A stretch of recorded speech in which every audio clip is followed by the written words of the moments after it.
bertanyakan wiper tu macam mana setting dia. Jom kita setting, tekan kat sini, kita pergi dekat vehicle setting.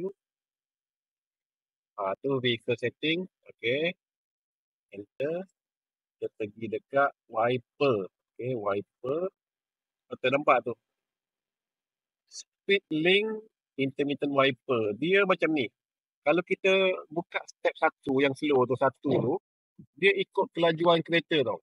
Kalau kita makin laju bawa, makin lajulah wiper tu. Kalau kita slow bawa, slowlah wiper tu.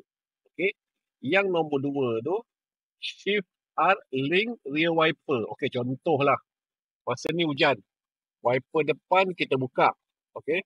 Lepas tu, tiba-tiba kita nak reverse, nak masuk parking. Tapi wiper depan ni kita masih buka sebab hujan. Kita masuk je gear reverse, auto, wiper belakang pun terus hidup. Tu kalau kita onkan function shift R link rear wiper ni lah. Kalau kita tak nak, kita boleh offkan dia. Yang intermittent ni pun, kalau kita tak nak kelajuan wiper tu ikut kelajuan kereta, pun kita off dia. Okay? Itu saja. Assalamualaikum. Bye-bye.